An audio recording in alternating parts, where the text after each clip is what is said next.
Hello, my name is Hamlet Dobbins, and this is Memphis Material, an oral history project chronicling the stories of the visual arts in Memphis, Tennessee.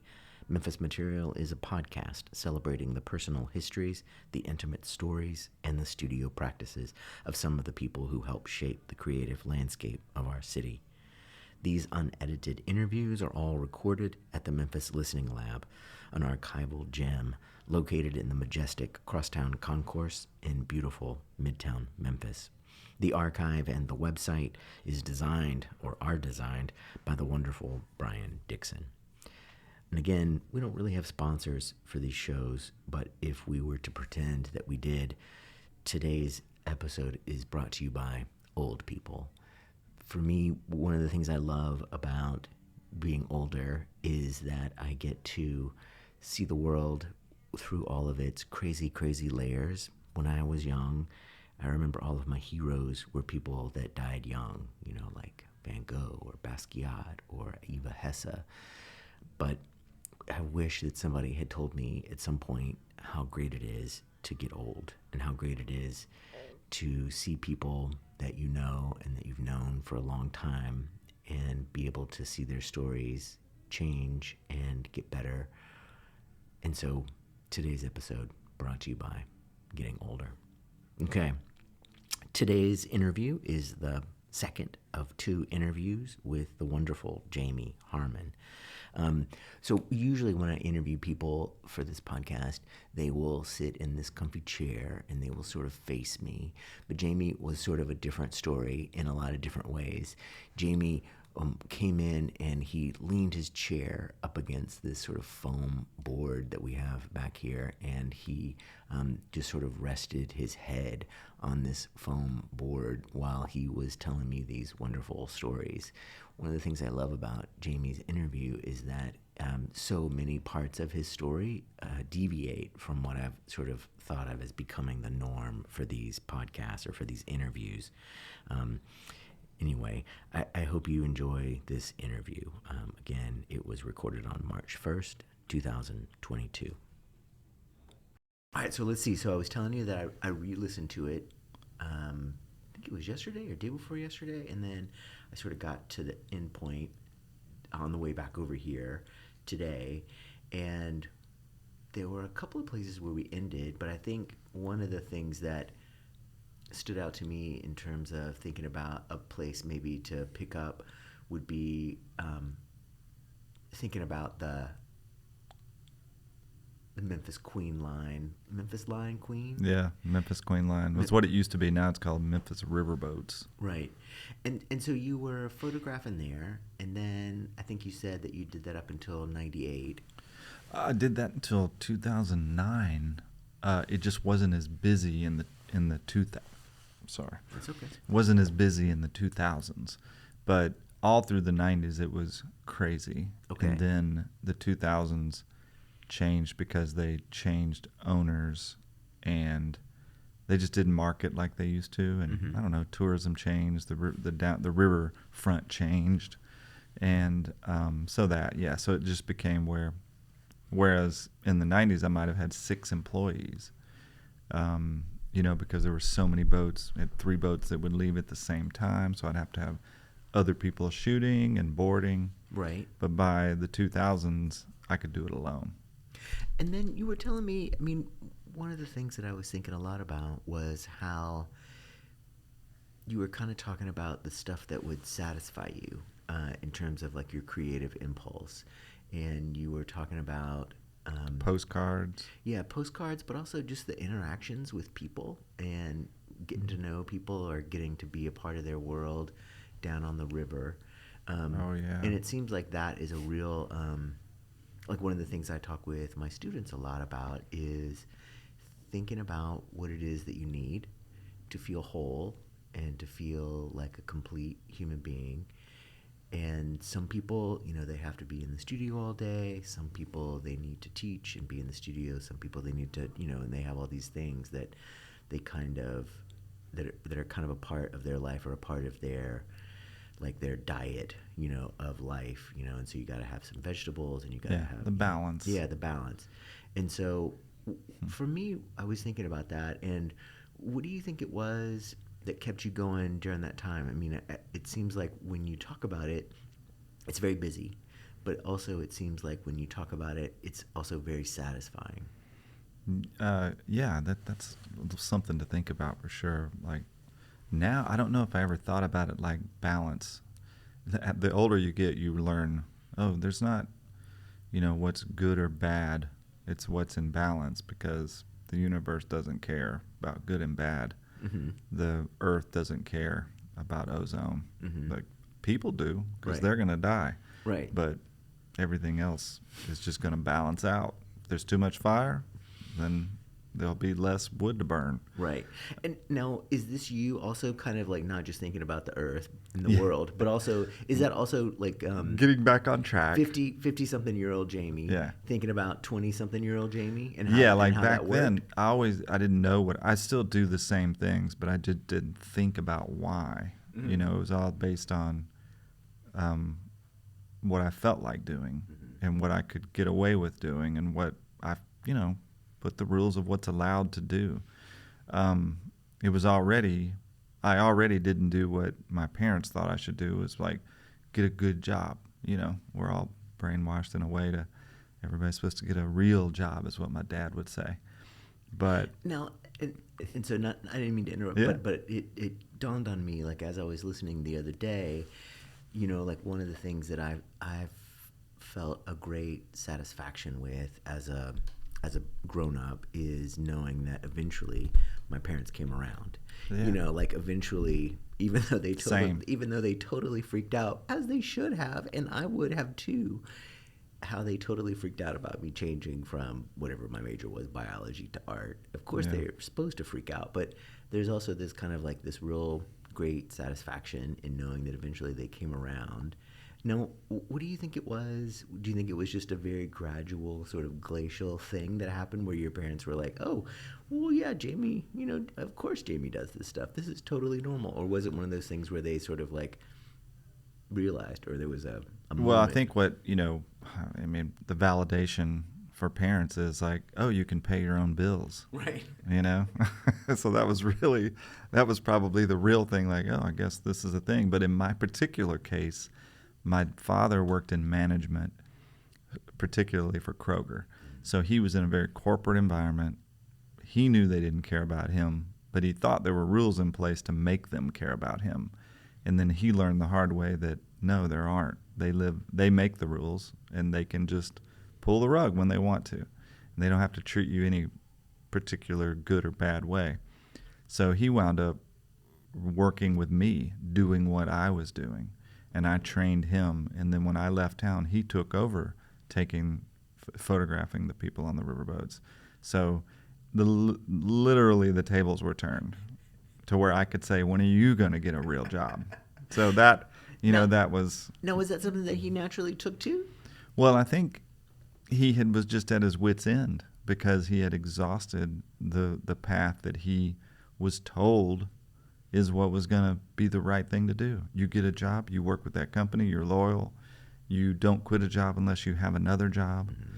All those stupid little rules they tell us to make us stay in line and memorize the parts and regurgitate it and follow policy or whatever that stuff is.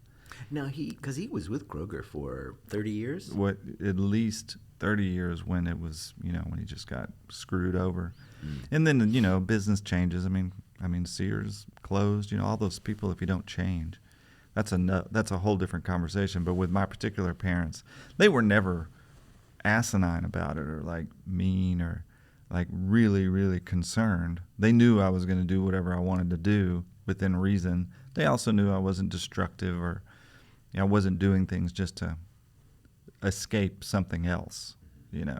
I think that was the big thing. But they were just worried for their kids, like most people that are close to their kids are. Because I'm worried about mine. I'm like, man, how are you going to pay rent in this world? My first apartment was $375 a month.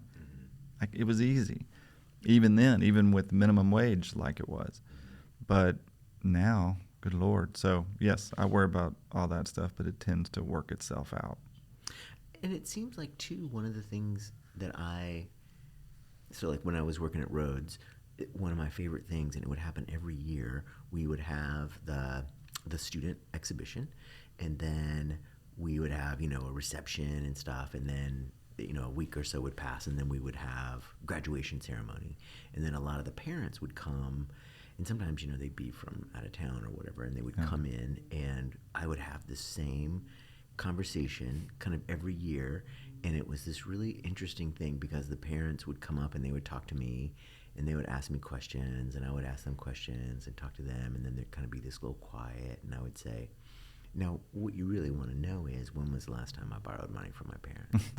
And they would say, yes. As a matter of fact, yes. And I was like, well, so here's the way I see it, and I would explain, like, basically, your kids just went through 4 years of problem solving, and we made them make a painting about the way they felt about awkward silences on an 8.5 by 11 piece of paper using acrylic. And so if they can do that, and they can figure out how to make that work, then they can also figure out how to pay rent. And so it's been a long time since I borrowed money from my parents. And they'll be like, oh, okay, problem solving. Okay, that sounds good. And I mean, one of the things too that I was struck by the way you talked about things last time too was this, not just problem solving, but also this kind of balance finding, where you were talking about the job photographing the tourists or the people on the riverboat. You'd be like, well, after 8 months, and it was wintertime anyway, and it was time for it to slow down, and so I just got fed up, or I would get fed up and then I would bail, and then you would come back later, and it was kind of this ebb and flow, and then recognizing your own temperament, but also your own rhythm and what seems to work well. Now, do you find, now that it's 50-something-year-old Jamie, so how do you recognize that kind of ebb and flow in your own life now? Well, now I know when things get slow, I don't worry. Or, there's times where I'm like, oh, well, I'm not going to be that creative. I'm just going to be learning. Or now, I've learned something new. Here's an opportunity to use it. But I also have to be active about trying to learn new things, rather.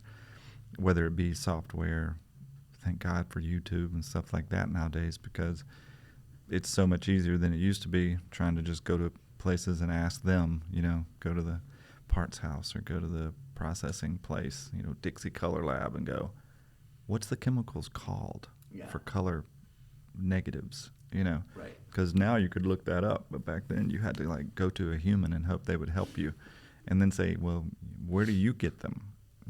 Can I buy some from you? And all that kind of stuff. And you could go to school, but that was expensive. I mean, I dropped out of way many schools, and you would just ask people at the places how to do stuff. But all right, back on track. When it comes to that, I think I just recognize that it's I don't panic about it maybe as much as I didn't really worry about paying the rent.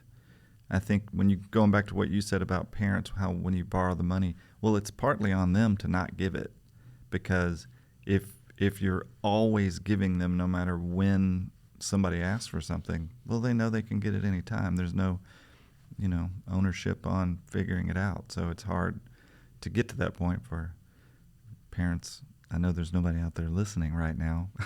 Right. Like, for all our viewers. But that's something I've had to do with my own kids. It's like, oh, I want to give you money, but you have a job now. The 15-year-old's working. So it's like, you have money. I don't have to give you money anymore. You need to, if you spend it all, then you're going to have to wait for your next paycheck. And that's a great lesson. Now that it's safe, you're still safely living in my house. But myself, I think I was just doing so much different stuff. And it all, if I didn't like it, I just didn't do it. I mean, I had to work, but I knew I could just quit it. I didn't follow or subscribe to, you got to have another job before you quit this job. To me, I always felt like, well, I'm not motivated to make money if I already have something that's making money. This is how I make the money, and this is how I spend my time, and I just have to balance that. And if I like what I'm doing to make the money, I don't mind working 100 hours a week because I like it. It's okay. I don't have to feel like, well, I shouldn't be working that much. It's like, well, what else am I going to do? I don't want to watch TV for 100 hours a week. So I would work 100 hours a week in the summer at the riverboats because it was interesting and the people were interesting, and you never knew what was going to happen. But if I quit a job and I didn't have an income source, my brain would immediately switch into a different way of thinking, because that was a problem to solve. Like, well, I know I've got 2 weeks to figure this out. So it would motivate me to go talk to people that might have an opportunity for me, or figure out a way to make money with the skills that I had. And you can do anything for a while. I mean, you can do anything. You can dig ditches and roof houses for a couple of months and just do grunt work, and then that'll motivate you to do something else as well. So I don't think it's a big problem to switch jobs constantly, especially now people do it. It's normal, but it wasn't back then as much. People expected loyalty. But when it comes to the balance of I don't really know what other people did. That's a weird question for me, because I only know what I did, and I did a lot of different jobs. And sometimes I would take a job just to quit the job because it was fun quitting a job. I mean, I took several telemarketing jobs, selling carpet cleaning, or one was Dixie carpet cleaning, and I can't remember what the other one was. But literally took both of those jobs just because, I can do it for 2 weeks, and then it'll be every day going in is like, is today the day I'm going to quit? It's so fun going to work knowing you could quit that day. Just stand up and go, make a big thing out of it, or just be weird, whatever. It was like almost every time I went to work, it was fun because I didn't know if I was going to quit that day, but I could if I wanted to. And that made it really easy. Right. To go to a shitty job. Now, thinking about that time, so when was it that you left Memphis? When was it that you moved? 98. Okay. So, it was about 10 years after high school. Okay. And then that took you to? First to Amarillo, Texas. Okay. And then I was there for 5 years. Now, what was going on in Amarillo, Texas? Well, my wife at the time, Danielle, Uh-huh. she had graduated from MCA. Okay. And then went for a graduate degree at University of Memphis. And she got a job teaching art at West Texas A&M, which is near Amarillo, like 15 miles. So it's Amarillo. It's the middle of the West Texas desert. And so she got offered a job. So we were like, all right, we'll go. So we just went and moved there. Now, when was it that you met Danielle? Met Danielle in 1990. So. And that was after you had stopped going to MCA? Yes. So she was an MCA student. I was working at the riverboats in the summers and working at a bookstore in the Mall of Memphis, Bookland. And she worked at the art center, the Koenig. It was called Koenig Art Store, and it was in the Mall of Memphis across from the bookstore. So that's where we met. Wow. And then did you know each other at all? No, she started slipping notes to me underneath the bookstore door after we closed. And it was totally anonymous for weeks. What kind of notes? They would be Richard Brautigan poems from a book by Richard Brautigan. So he is an old beat poet who I think shot himself in 1984 in a hotel room. Very romantic. But so she was slipping notes under the door, and then we met. Eventually it had to come to fruition, I guess. And then we moved in together, and we lived together until 2010. She passed away from melanoma in 2010. Now, what was it that she was studying at MCA? Fiber arts. Oh, okay. Yeah. Now, was that something where you would be around? Because, the thing about, for me, thinking about fiber arts is that there's a lot of machinery and a lot of, big stuff that has to happen almost in the same way that, you could be batiking. You could be just big tables. It doesn't mean you were using a loom. Okay. It was, I think, she was mostly doing batik. Okay. Now, would she be doing that at MCA, or was it mostly that she would be doing it on her own? Mostly at MCA. We put a table up once we moved into a house big enough. We put a table up, and she would do stuff there. But then she went to grad school and got more into sculpture, printmaking. I think she never really could stick with one medium. Her thesis for graduate school, she made a giant bed with the headboard and the footboard with relief carvings, and then she wove together a lead and copper quilt that weighed like 800 pounds. And then she made 1,000 little Galax plants with copper wire that went underneath it. It was, and then her art after that would range from cut paper to pencil drawings to gouache to whatever, to sculpture. She still did sculptural stuff out of wood, carvings, and I mean, it was all over the place. Now, would you be there at MCA, or was there any overlap with you at MCA as well? There was probably overlap, but we didn't know each other at that time. But I would go up there sometimes because she was there till 91. Only about a year. I don't think she only had a year to go. Oh, okay. Once we met, she was 87 to 91. Okay. Yeah. Okay. And then, how much time was in between undergrad and grad for her? I think maybe 3 years. Okay. Yeah. She just lived here. We just lived here and worked and, did whatever. Now, what was it that Danielle did in between undergrad and grad? For a while, she was making wax rings for a jeweler, so she would get paid per wax ring because the way the rings were made, they were the lost. And he would pour them; they were like the lost wax. So she would make the wax molds and then bring them to him, and he would pay her. Stuff like that. Yeah. Weird stuff like that. She worked for Glamour Shots for a while. Okay. Yep. At the Mall of Memphis as well? Yep. Okay. I only worked for the Mall of Memphis, worked for Bookland in the winter when the riverboats were closed. Okay. So I had like a lady there that needed extra help in the winter. When they were busy for Christmas, yeah. Stuff like that. But I don't remember all the jobs she had, but it was Glamour Shots and making the rings. And then she'd work with me at the riverboats too. Okay. Now, what was that like, working with somebody that you're in a relationship with? I can imagine that would be kind of tricky. No. No, it was fine. She was very low key, she never did. She wasn't a fighter. She didn't yell. I don't know if we had one argument there was never one voice raised argument. And definitely she was mad sometimes. We were all mad sometimes, but it was all pretty easy going. Yeah.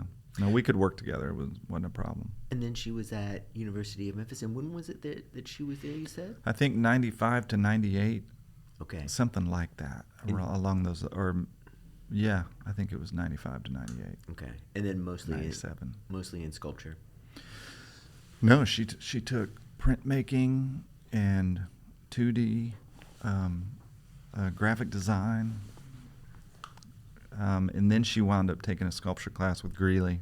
Okay. And then that was like later into the almost finished, and that's kind of when she just kind of combined many of the things that she learned. She worked in the print lab, like grinding litho stones, and that was her TA job, I think. Wayne? Yeah, Wayne Simpkins. Yeah, he just retired. He was her boss, I guess. Okay, that's interesting. Now, what was it like being in a relationship with somebody who was an artist? It was great. No, we understood each other. We did our own things and then just shared the information later. It was definitely that's a relationship story, I guess. Basically neither one of us had an ego about anything. Neither one of us had insecurities about, and there were no jealousies or insecurities. It was pretty, but truthfully, that was the only relationship I ever had. I mean, I had a high school girlfriend. She dumped me when she went to college, and then I met Danielle, and Danielle was the only other person I was with in a relationship. So I didn't really know any difference. I think I learned later that most people have issues. Right. Well, I mean, to me, the thing that's really interesting, I mean, like you were just saying, that was kind of all that you had known. And so for me, I've never dated or been in a relationship with another artist until now. And so to me, I'm not totally sure that I could pinpoint things that are different about it, Yeah. other than the name. Other than saying, "Oh, now I'm in a relationship with someone who's an artist," and Yeah. so, and now, and then eventually, you guys ended up moving to Texas, Yeah. Amarillo, and so how soon after Danielle graduated did you guys do that? A year. Well, actually, we moved right after she graduated. We moved to Winston-Salem, North Carolina for 1 year. And that was for me to work for this guy that I had been in, that used to own the photo business. Okay. And then he said, "Well, come down here. I've got another opportunity." And he turned out to be just an asshole, controlling alcoholic. And so after a year, I was like, "I'm out. I don't care what the loss is. I can't stay here." It's just one of those things of like, I'm not going to do anything that's not going at least in an interesting direction. Right. I don't have to see that there's a goal at the end of it, but I'm definitely not going to do it if it's just some kind of weird control thing. So then we moved back to Memphis briefly, and she got the job offer in Texas. So we moved there. We were there 5 years, and then she got a job offer to Valdosta State University in southern Georgia. So we moved there because it was, West Texas is pretty harsh. We knew we didn't want to stay there forever. But it was great to learn and see another place. It was, I think I hate saying it, as an artist, even though I know it's normal, it just always felt weird. And you bring up a good point, like what's it like being, married to an artist? I assume everybody had creative outlets. Mm-hmm. And it really wasn't until I was probably after she passed away that I realized, oh, people don't have this. Mm-hmm. They just watch sports, Mm-hmm. or maybe they play sports. Mm-hmm. That most outlets seem to be sports. Mm-hmm. And I was always anti-sports. Uh-huh. They just annoyed the hell out of me, still do. It's for many, many reasons. But that was, I think, the biggest shock to me is like, oh, people don't think outside of their go to work, go home. I don't know. I really don't know what people think, truthfully. Now that I've tried to articulate it, I'm like, what the hell do people do? Because Now, speaking of what did people do, what did you do in Amarillo to occupy your time? I just answered an ad in the paper working with disabled children. So I wound up working for 5 years with kids with spina bifida and cerebral palsy and other. Those were the two big ones the program I worked for. So I would take kids to therapy and then hang out with them, pick them up from school. It was a program to where parents could get a break, that had to take care of a kid that they might be taking care of the rest of their life. So that was what I did, and I made relationships with those parents and those kids. And to me, it was like another interesting part of to see how other people live and what the kids would think. Some of these kids, man, just the things they would say still stick with me. There was one, he was so mad, and he was in such a way he couldn't feed himself, but he knew what was going on, so he was trapped in his body. And he didn't want to eat something, or he wanted to do something. He was so frustrated. And I remember just saying, "Well, that's life, buddy." And he was like, "Well," he said, "life is a joke that you can't laugh at." That was his response to that.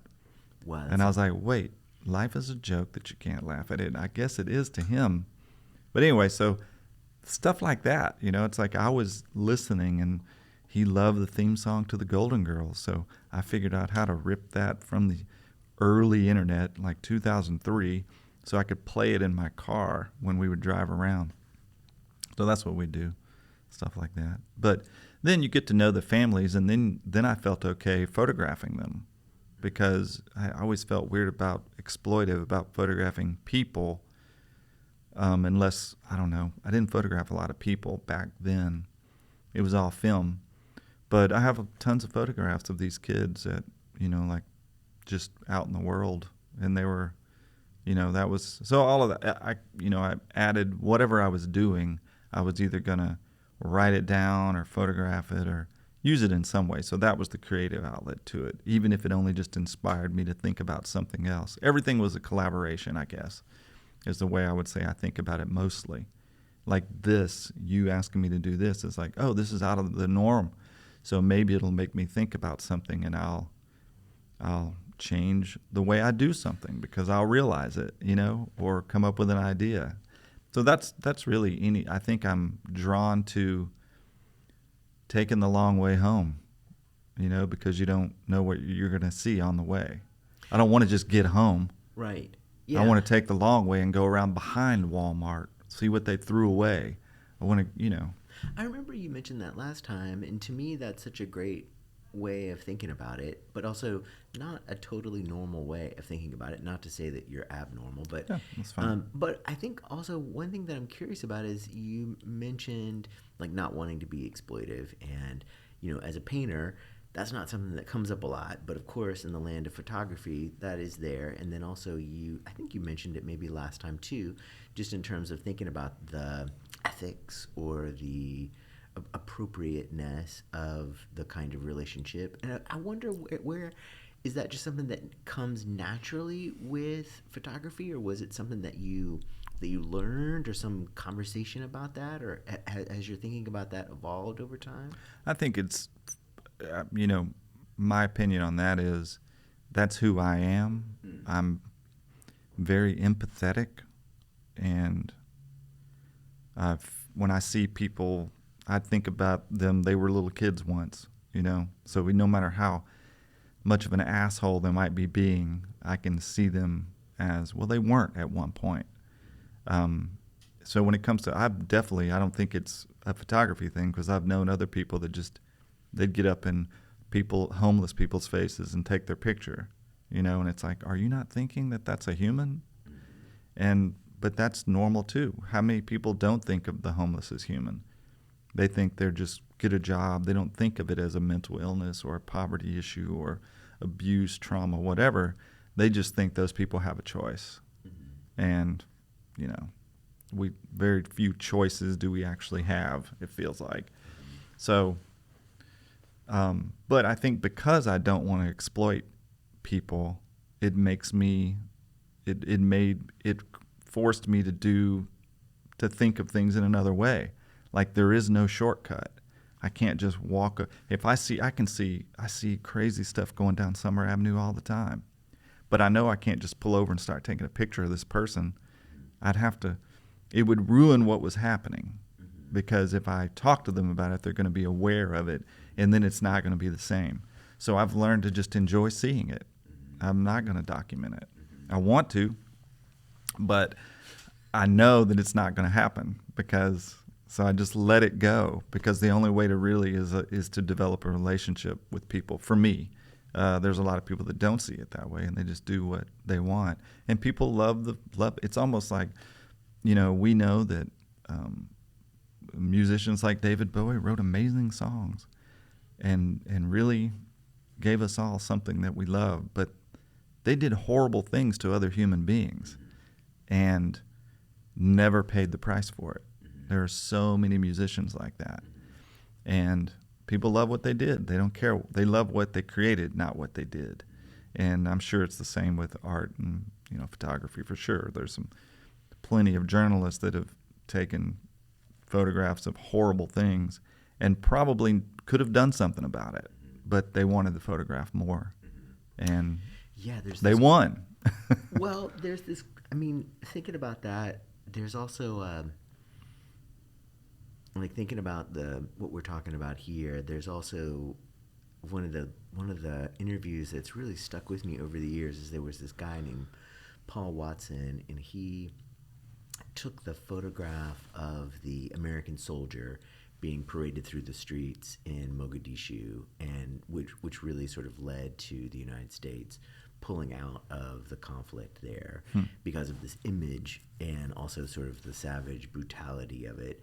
And then part of the interview, or almost all of the interview, really was about Paul Watson dealing with the fact that he took this picture, and dealing with the fact that he was in that spot, and he chose to take a picture, and by taking the picture he altered history, but then also, and he talks about hearing the voice of the soldier before he takes the picture, and he's, the soldier's dead, but he talks about hearing the voice of the soldier, and him sort of wrestling with over the years, 20 years since then.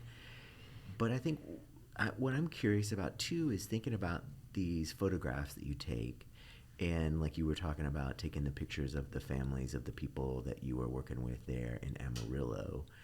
What I'm curious about in terms of thinking about that are what are some of the things that you feel like those photographs that stick with you the most? Well, it was, when you're in someone's home, I mean, I didn't live with them, but I was in their home every day. So we'd watch TV, I'd make food, I'd take them to places and go back. So, I became part of the family for a lot of these people. And you start to realize how, and my home doesn't have like standing frame machines for kids and wider doors for wheelchairs and handles on everything and straps and all these pieces of equipment that they have to live with. So all those things I start to say, well, people look at their children all the time, but these children are deformed from their muscles retracting or being too loose, and most people don't want to face that or look at that or have to look at that. They don't have to, but these people have to look at it every day. So, you want to photograph that because it's different. And my intentions would be like, needs to be more acceptable. You want to make it more normal. So when they're out in public, people don't feel scared to talk to them because they don't know, well, can they talk? Can they hear? It was a big joke with us because no matter where we went, I'd be pushing a kid in a wheelchair and somebody would want to come over and approach us, or they would, and they would talk loud as though the kid couldn't hear, like, right. How are you? Right. We would just look at each other like, well, we're not deaf, even though they just assume there's a mental aspect to cerebral palsy. And there is learning disabilities, but not necessarily, like where they don't know where they are. Right. So I don't know. It was, and just the kids looked, they were interesting people. They not just visually, but they were interesting people. They were complex, interesting, funny, all the stuff. So once you get to know them, photographing them changes because you know them. So the environment that you're in. And it's just hard to say what I get to rambling, and I'm like, I don't even know what the question was anymore. But the point being, once I knew them, then it was, it didn't bother me because we were friends and we understood one another. They knew my intent, and so it wasn't a big deal. And then with your photographs, where would those photographs live? Would it be one of those things where you would just give it to the people?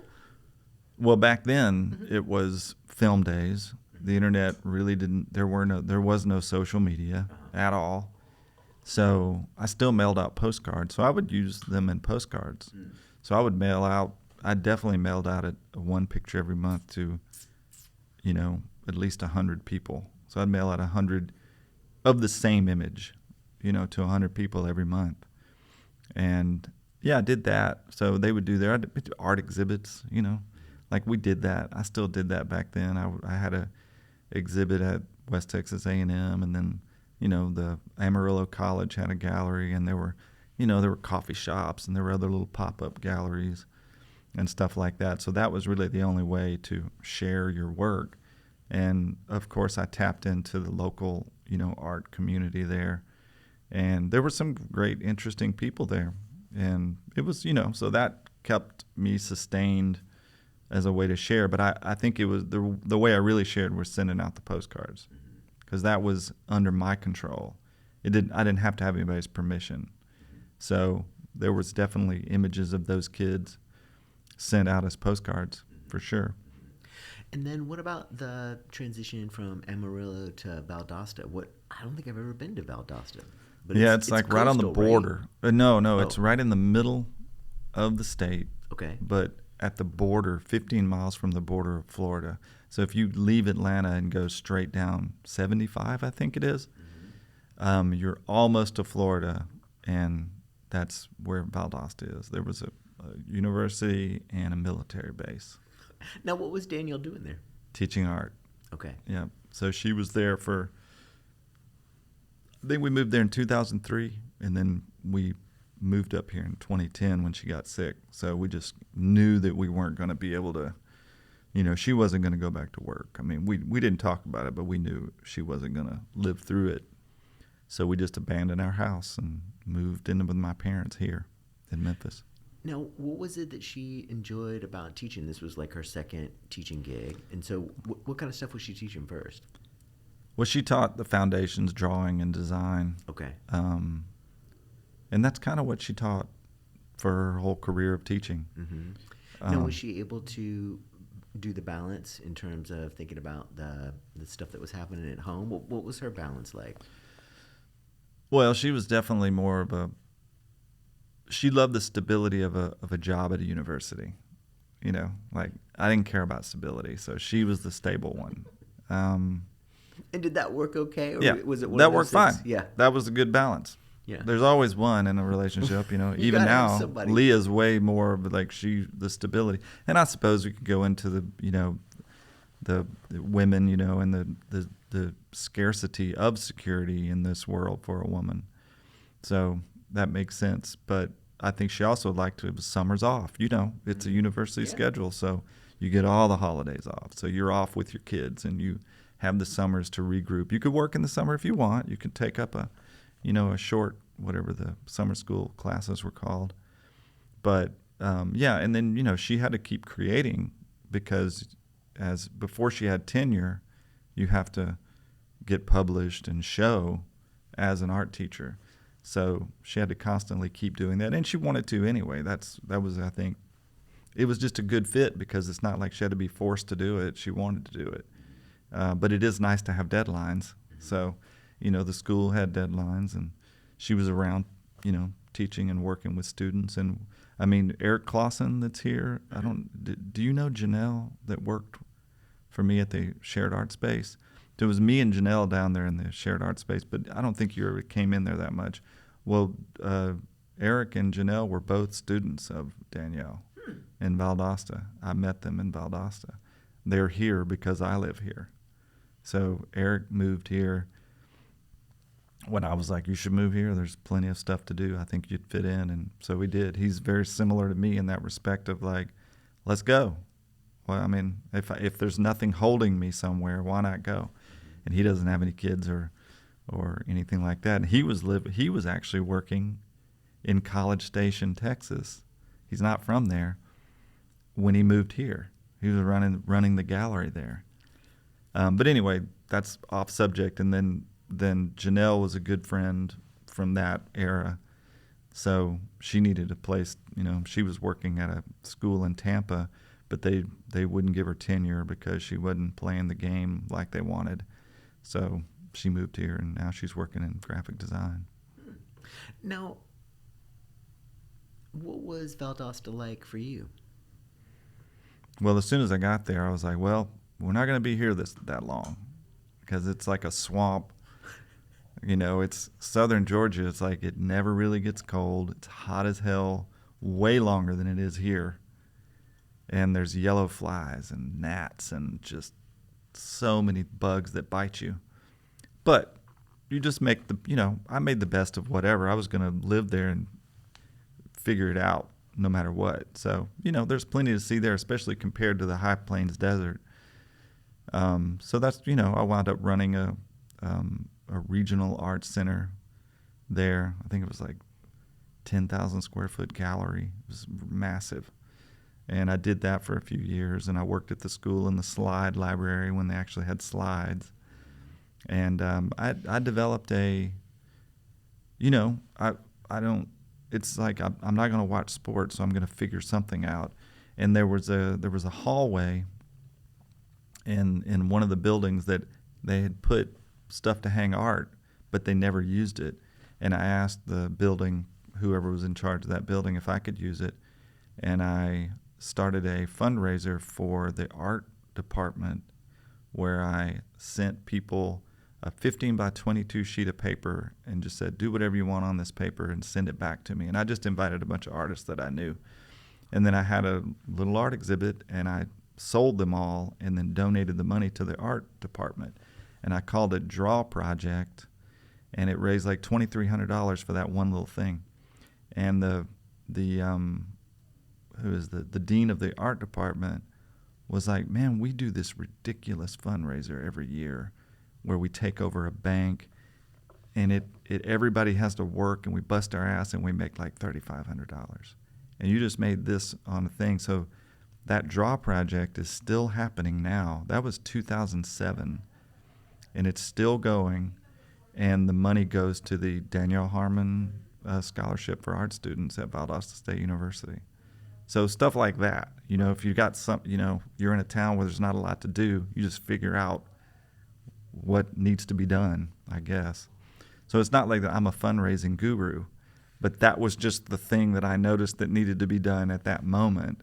And it worked out, and I wasn't even thinking about it. I think I got a thing in the mail the other day, and they've gotten high tech now. It's all online. You can bid online, and they still call it Draw Project.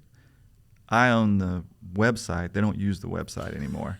So the website's still up. If you go to drawproject.com, the first 4 exhibits I photographed and are still on there. And now it's just all done on, a social media type of platform, I think. But anyway, stuff like that. It was, Valdosta wound up being good. I definitely wouldn't have wanted to live there the rest of my life. Especially the way you feel about where you're from. Like Memphis, I didn't want to live in Memphis the rest of my life before I had left.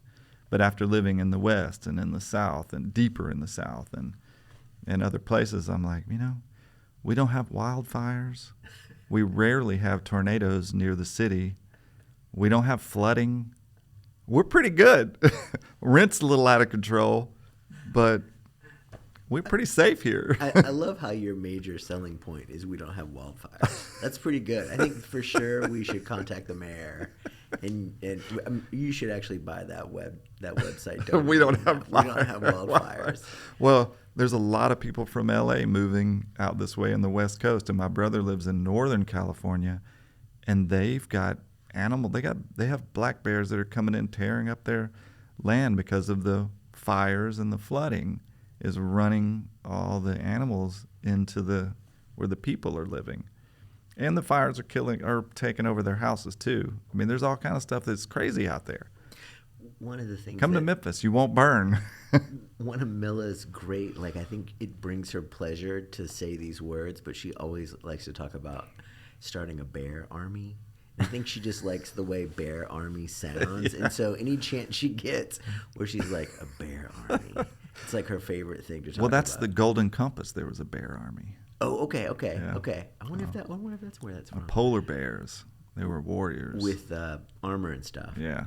Now, speaking of our weird-ass kids, so one of the questions that I usually will talk to people about is, especially artists who have kids, is talking about the kids. And for me, one of the reasons I asked this question is that it was absolutely not anything that anybody said anything about when I was doing my school. Like, we talked about this before, like, here is the path, and on that path, there's nothing that says anything about parents with cancer. There's nothing in there that says anything about having children. There's nothing in there about having a car, none of that stuff. And so, at some point, we recognize that there's this impulse, or we have children. And what was that like for you and Danielle in terms of thinking about that? Well, the timing seemed, I guess, perfect because she had just got the job at West Texas A&M where she had insurance and a stable, everything was more stable. So it was like perfect timing, everything's covered. And I was the stay-at-home dad because my job was working with kids anyway, and generally not until after they were out of school. So I had all day. So we were in Amarillo, had a kid basically 9 months after we arrived in Amarillo. And he is in school for art right now. And then, Everett's also in school taking a lot of art classes, but, other stuff too. Hopper will not be an artist. Yeah. Yeah. I have no idea what he will be. But it wasn't a problem. It was just, I think coming back around to like the way I lived my life was everything was an adventure. Having a kid was just another one.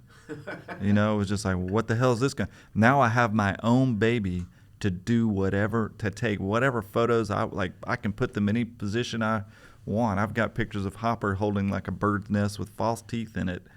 And it wasn't that I went and gathered those things. I found one thing, and then I bought a jacket at a thrift store and it had some false teeth in the pocket.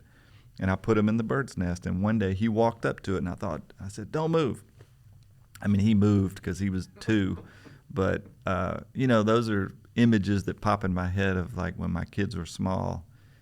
You also start doing things more once you have kids that you might have done because that you wouldn't have done otherwise, but you want your kids to have the experience of it. And you like it too, but it's a reason. It's like, no one, I think of it like this. It's like when you have a kid, you have permission from society to do a lot of things that you wouldn't do if you didn't have a child. Like, I can't go hang out at a park and talk to other small kids I don't know if I don't have a kid, because that's weird. Right.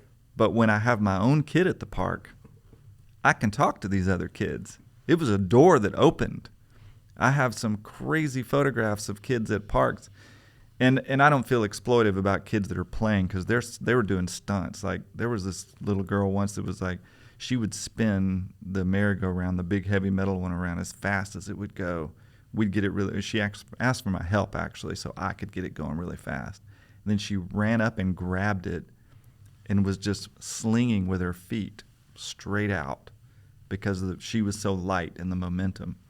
And I have a photograph of her feet flying at me as she passes by. Stuff like that. I wouldn't have been able to access that without having a kid. So I think it was kind of a give and take. I love how that's like, yeah, I mean, I remember walking down by the river for a couple of years with Julie and being like, I don't know, is now the time to do it? Yeah. And, should we do this now? And what about this? And I Yeah. like how you were just like, that's an adventure. Yeah. What about, now I can do this kind of stuff. And I was just like, oh my gosh, I don't know. Should we? What do you think? And I like that. Okay, that's good. That's a good way to think That's about the it. way it was. And obviously there's, you don't know all the shit you're going to have to deal with. And that's my first thought was, that. Like, Right. this would be a neat adventure. And I'll have an excuse to not do these other things because I've got to do this thing, And it was the same with working with kids. Like Matt Bufford is still a friend of mine. He's in his 30s. He has CP. He was in a wheelchair. And once we became really close after a year, we could go anywhere because I'm pushing a kid in a wheelchair. Like, you can go anywhere. I mean, it doesn't matter the worst part of town, whatever you want to call it. And no one's going to mess with you. We could wander around anywhere. And he got the experience of that because that's what we did. We would, when the weather was good, we would just go driving around and then walk through neighborhoods that he had never been in, that I felt weird about going alone. But with him, it was fine. So we had those adventures together, and we both got something out of it. So it is exploitive, but it's not. I think, once we were friends and we all understood what was happening, it's kind of like, hey, let's go to this place together because if I get hurt, you can be there to help me. Right. Like if you and I decide to do that. I'm not exploiting you, but I might need your help. But it's not exploitation because we both agreed on it. Even the parents were like, oh yeah, this is good for him to get to experience things in the world. He doesn't get to do those things because they're not going to do it. So, I think that's the way I would see anything. Like, well, what is this new door, whether it's children or friends or a car. I don't know, a weird vehicle like the Volkswagen that I drive. It's allowed to go places that a Buick can't, because if I go downtown and park on the sidewalk, it probably could sit there all day but never get a ticket because it looks like there's a car show happening. Right. Whereas if you park your Subaru, they're going to be like, what's this fool doing? But it doesn't apply to a 54-year-old car. You can do whatever you want. Now, what year was it that Gus was born? 99. Okay. And so you guys were there in Amarillo together, and you were saying that part of what you did also was to be a stay-at-home dad. And what was that time like? Yeah, it was what I was just telling you. I had a baby now, so I could hang out at parks like a creep. So it was, I didn't go to parks and watch kids play. So I think it comes back to like whatever situation is new, what is the interesting thing about this? Like, I'm going to have to drive to work every day. When we first moved there, we lived in Canyon, Texas, which was a 14-mile drive to Amarillo, where I worked with children. So I exhausted every route to Amarillo from Canyon. I'm not going to take the interstate every day. I'm going to take a different back road every day, because if I've got to be in the car anyway, I might as well see what's on this road or what's on this road. I mean, leave 15 minutes earlier and take a longer way to Amarillo, because you never know what you're going to see. And I would see, like one year, because it's Texas, so there was calving season. It's mostly cow farms out there.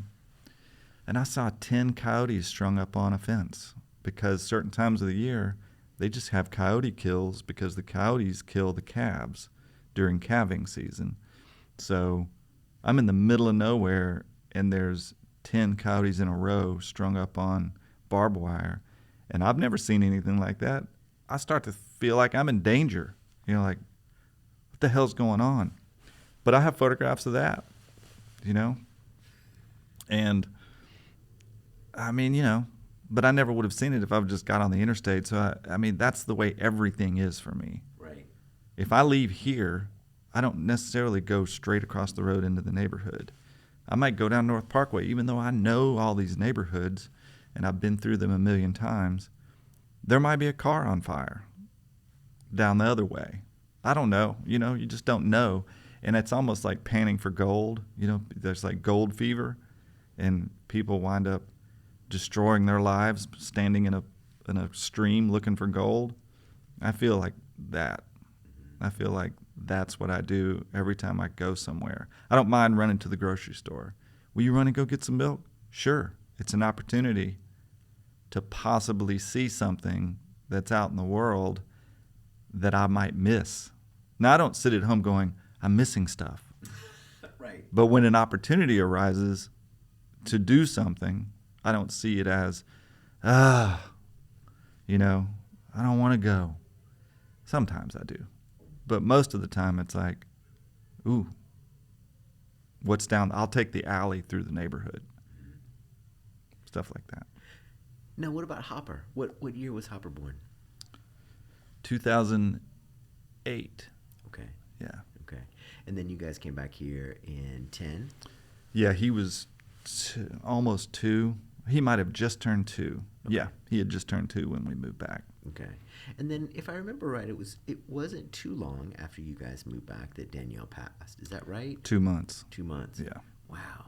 And they were at the kiddos were going to school at the Montessori school? They weren't going to school because it was summer, and we had to figure that out. But I went to high school with Wendy Trentham. Yeah. So, we had reconnected a few years earlier because Iris was born. And so Danielle met Wendy. And when we would come back to Memphis, we would see them because they had both had kids. They didn't know each other, but we knew each other. And so she became friends with Wendy, and they both had babies, So we didn't get too much time together. It's only 2 years. So I have pictures of Iris and Hopper when they were both like, 8 months old, stuff like that.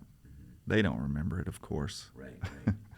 And then what was obviously coming back to Memphis and then, having a spouse go through that kind of trauma, and then also the kind of trauma that you and the kids went through, but also being in kind of a familiar environment. I would imagine that would be helpful, and then plus thinking about the support that you would get from family. What was your thinking like in terms of staying in Memphis? Was there a part of your brain that was thinking that it would be good to go elsewhere, or was the pull to Memphis strong? No, I knew I was going to stay in Memphis. We just abandoned our house, and I had 2 kids, but coming back around to the creative outlet, I think it was horrible, and it was horrific at the time for sure. I mean, I can talk about it now. It's been 14 years almost.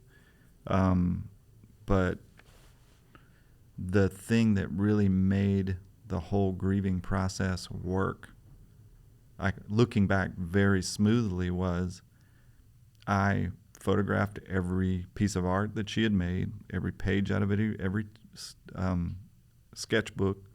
Basically, I photo documented everything that she had left in her life, which was a lot.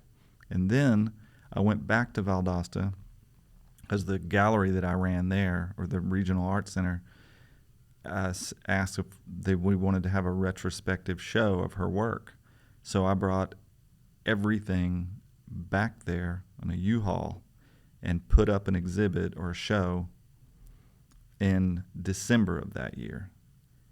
And then went back in March and took it all down and then put it all in storage. So there was the photographing documentation part of the grieving process. There was going through everything, putting up the show. And then when I took it down, that was like closure. It all just seemed like a perfect balance, once again, of how do you deal with this? I don't know how you deal with stuff like that. In my mind, nobody could deal with that. When you think, before it happens to you, you assume stuff like that would end you. But having kids helps because you have to take care of them. So, that was one thing. And then they wound up at the Montessori school because of Wendy and saying, you need to bring, especially for Gus, because he was 11 and a public school system just would have chewed him up. But anyway, so that was kind of that process of a year of dealing with that. And, then I met Leah and when we're still together, and she's great. And she's the only mother Hopper knows, really. So he's the only one that doesn't have trauma, really. I mean, in our whole family, because, Leah has gone through her fair share of things, and Everett has gone through, being shared custody, and there was an abusive stepmom, and God, it's just crazy. But Hopper doesn't know any of that, And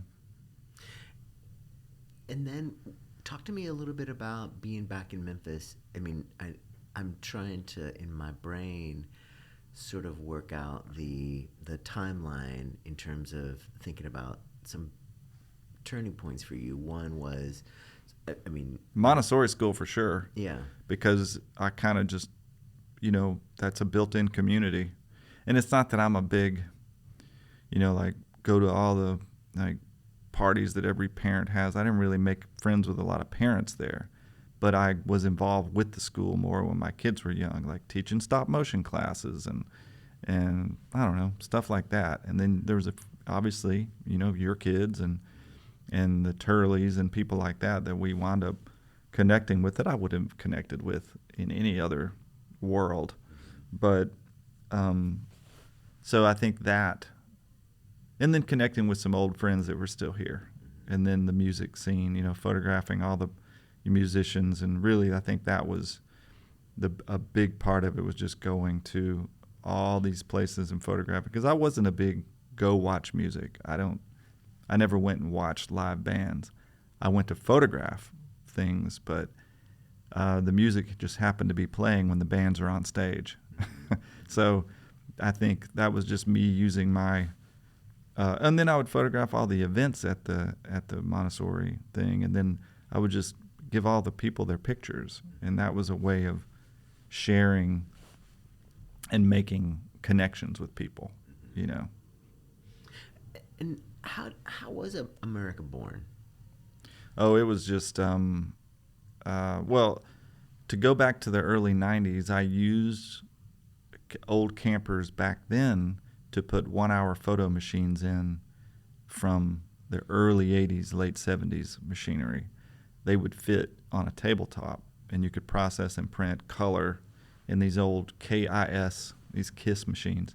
So I made a mobile processing printing lab out of an old camper or a couple of campers in the early 90s, and I would go to parties and shoot them, and then I could go in the parking lot and process and print.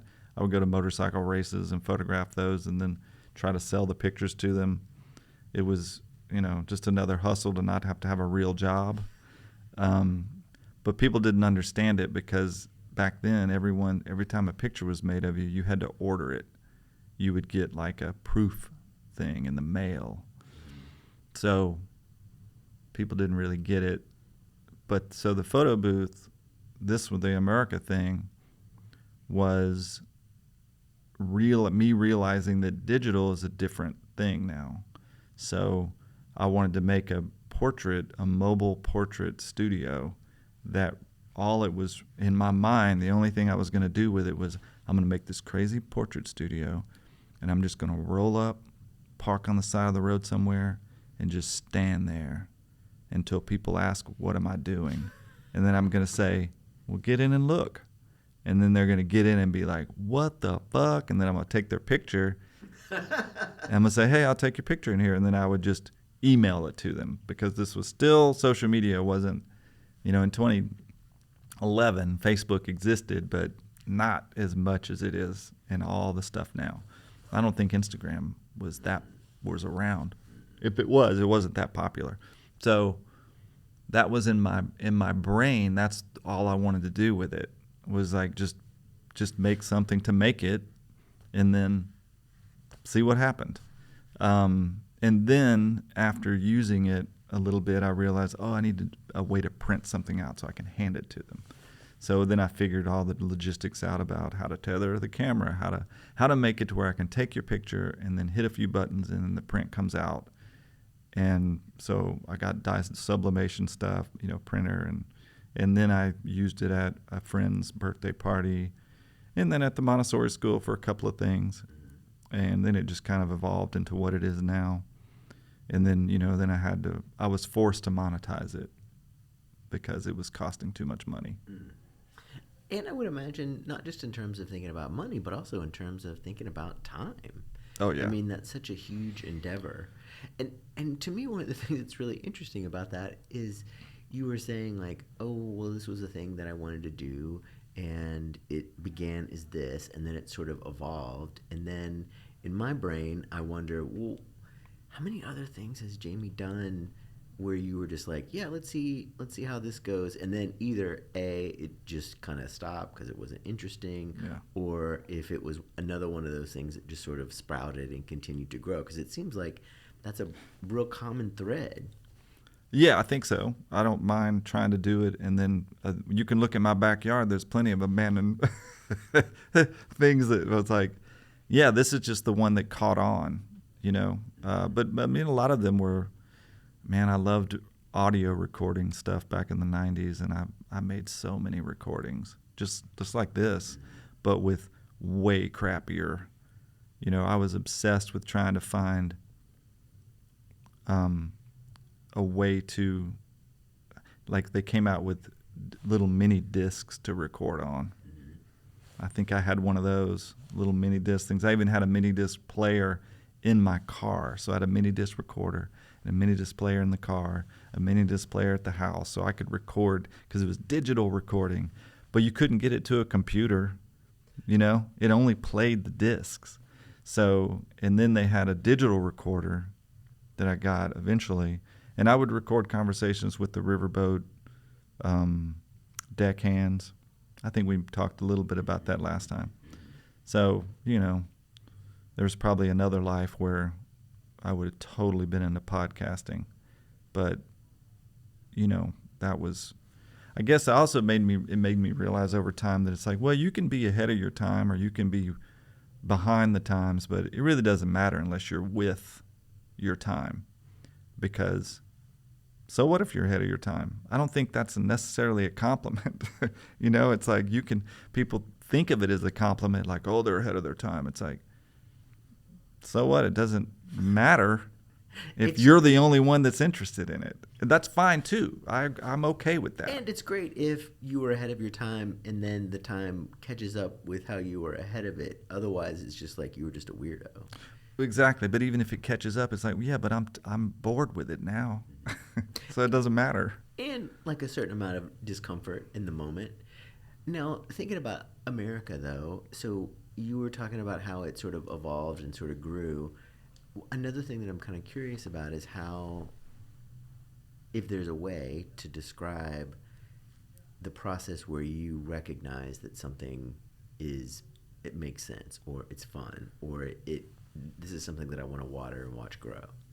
I think for that particular one, I remember Mark Nowell, who we would drop kids off at the same time, and he's a local sculptor.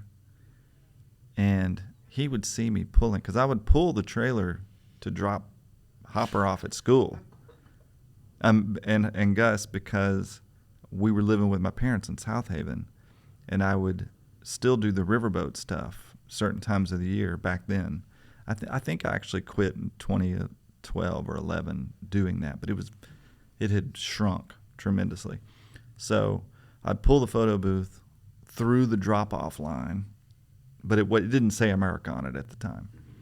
And Mark, I think one time came up to me and was like, "What are you doing?" He was just confused. And at this point, maybe I had put the words on this. He had been watching it, and then eventually it had America on the side of it. And that's when he was like, "What are you doing?" And I think that was a moment where I was like, oh. I just told him, like, "You'll see." I didn't really know what I was doing, but it's like when something like that happens, it's kind of neat when somebody just says, as truly as a confused person, like he was confused, and I thought, oh, it's funny because I had gotten to know him a little bit, and he has a persona that maybe he was, he always acted a little mean and gruff and whatever, and it's like, you're not mean, and you're not a mean person, but people think that, so you kind of build on it. But anyway, I was like, oh, that's kind of funny. If I'm confusing you, I probably must be doing something interesting at the moment.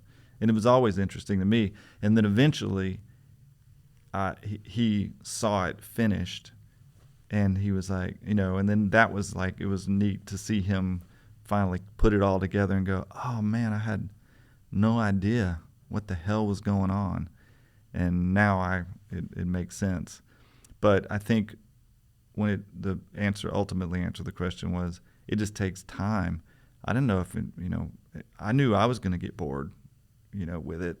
It was just another thing to do. I don't want to be. I think within the first year, I was like, how do I distance myself from this thing? Because I don't want it. It was becoming connected to me, like, oh, you're that guy, and that's fine. But I started thinking, well, I don't want to just be that guy. I don't want to have to be tied to this thing and it'd be the only thing that I can do. Not that it would be, but, just all kind of shit goes through your brain. So, but I really enjoyed it after several years when I was like, oh man, I've archived so many photos of people. It's got to be 500,000 people documented in that thing. Some of them over and over again, but images alone, probably 500,000. I mean, it's been 13 years. So I don't really have a clue how many photos have been taken in there. But, yeah, quite a few. Now, I'm curious. So I know that Gus, for a while, worked doing America, and the kiddos for a while would sometimes do that. And so obviously it was a thing that we could monetize. And then, but I'm curious too, like, what are some things that you found that they got from that experience? Well, Gus was the only one that really worked it. Oh, okay. I think Everett has the others have ran it, but not like he did. He was kind of like labor. Like he would go if I had a job, he'd go with me. I just like made him. I mean, I paid him, but his experience with that was probably he doesn't want to do it now. Like he would rather work at a coffee shop than even if I paid him. Like, hey man, it's like $150 a job. You know, we got 2 every weekend. Maybe we don't have that anymore, but he would rather like, no, I'm sick of doing it. But I think once we were at a wedding in Greenwood, I think it was Greenwood, Mississippi, and one of the groomsmen had brought a stripper as his date, all to piss off the bride. And he got in the photo booth with the stripper person, and he like pulled her top off. And I think Gus was 15. Well, Gus is gay. Not that that matters. He was still exposed to somebody. But I was like, dude, you know, that was probably when I was questioning my parenting. I was like, well, you're definitely seeing the world in a different way.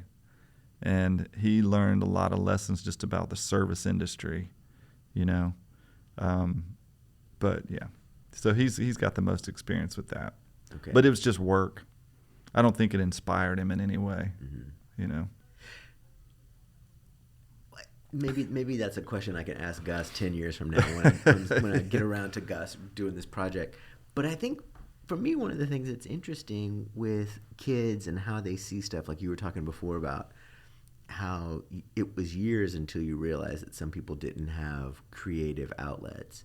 You know, like I always wonder like about my kids and, you know, when we were on Broad, how we had a gallery in the house and I had a studio. And so I just sort of envisioned, you know, Milla going over to Ferris's house and being like, well, where's your gallery?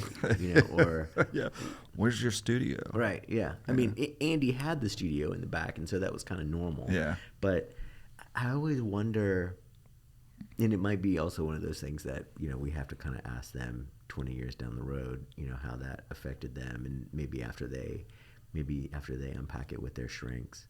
Well, Gus has definitely told me, you know, now that he's 24, he'll be 25 in May. And he's definitely told me that he's like, man, watching you figure shit out, like when COVID happened and we all shut down, and then I just immediately started photographing people. You know, that he's learned those lessons. He's definitely seen that and been like, damn, every time I think there's nothing to do and then you figure this shit out, it's like, it sounds weird to say it, but he was like, you know, thanks for inspiring me. That's a good thing to hear from your kid. Yeah. But he was like, man, I have to hand it to you, Dad. It's like, just when I think, you know, I'm supposed to just stay home and there's nothing anybody can do and I'm going to give up and just say that, oh, I guess I can't do anything. It's like, then you start doing this shit and like you're busier than you were in the normal world before this shit happened. And, well, I think it's, you know, you couldn't just do, like, you know, as a painter, you couldn't say, you could have said, can I just show up in your yard for the day and right. paint you through the window? There's always a way. You could have stuck with a house for a week if the weather was good. Now, I mean, jumping ahead to the quarantine project, I mean, to me, that's also such a huge project and such a huge undertaking, and also it sounds like, I would imagine that it would be a similar thing where you were like, well, you know, we're locked in our houses. Let's see what kind of adventure we can have here. What are the rules? Yeah. What form did that take for you? I mean, obviously we have to sort of like re-put our brains back in that particular time. But how did that work for you? Well, it was, I mean, so when we were sent home from work, not everybody was sent home. I like to preface that, and whoever's listening to this in the future. Many people that worked warehouses or grocery stores had to keep going to work, but I was told to go home, and then you know, they're kind of freaking us all out. You know, it's like, you can't go anywhere, don't go anywhere. We don't know what the rules are. So I immediately started setting up something in the backyard so I could just start working in the backyard and doing something, building or doing something in my own space. But it only took like 2 days to where I was like, okay, what are the rules? Like, you can't go in anybody's house. Basically, it's real simple. Don't touch anybody. Don't take anything from anybody. No contact with anyone. You're fine if you're outdoors and not close to people. And I was like, well, I don't see why there shouldn't be any reason I couldn't go to someone's house, stand and talk to them through a window. There's a house between us. I'm outdoors. That shouldn't be a problem.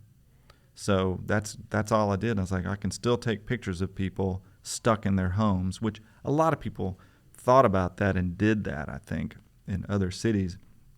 But most of them did, like, I'm going to take a picture of you on your porch.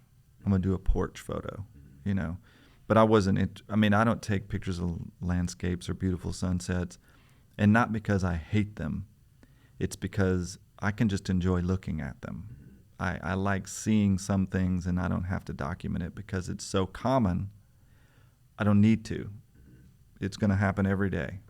Well, so to me, there's a bunch of interesting points in there. One, like if someone had said, hey, what do you think Jamie's going to do? I would say, oh, Jamie's going to hop in that weird red van and drive around and just kind of like go and explore and see stuff.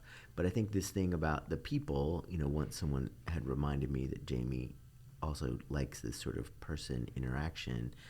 And so what was it about that idea of taking the pictures of the people? Like, why not just like go out and see the world? I think I felt,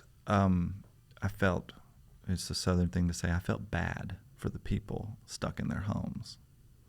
I think that's what I felt. I felt like, people need something to look forward to.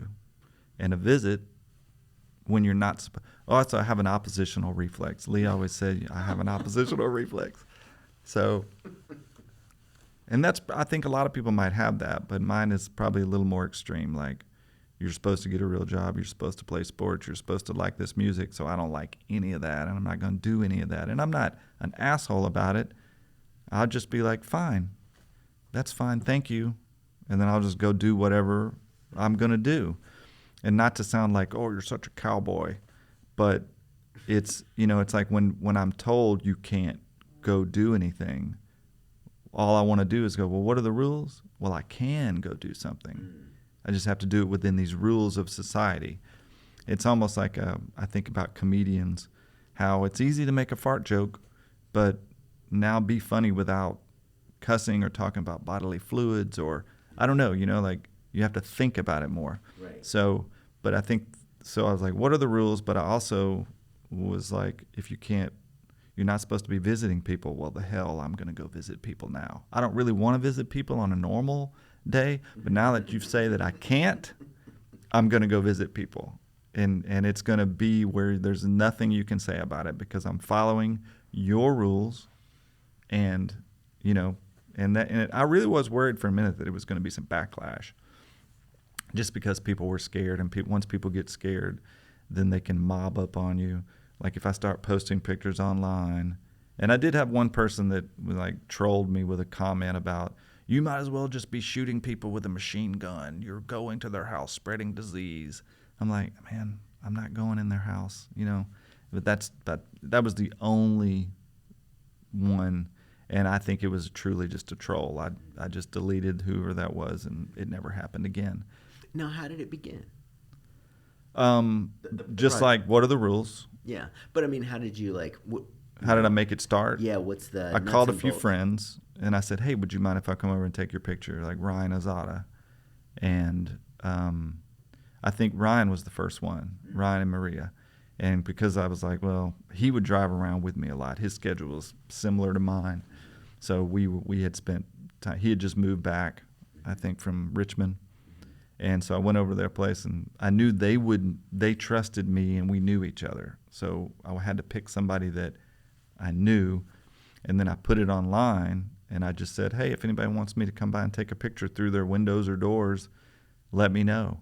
And then it was like 50 people sent me a message because everybody was stuck, and they wanted something to do, you know.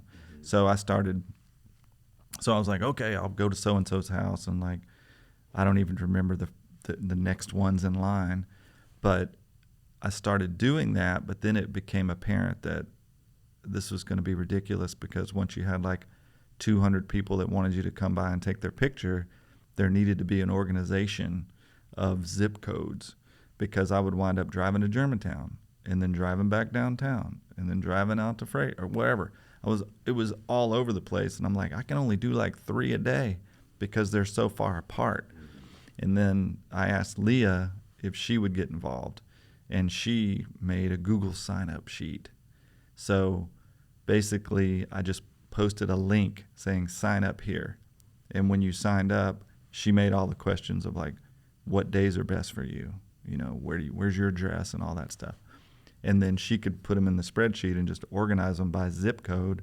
So she made my routes every day.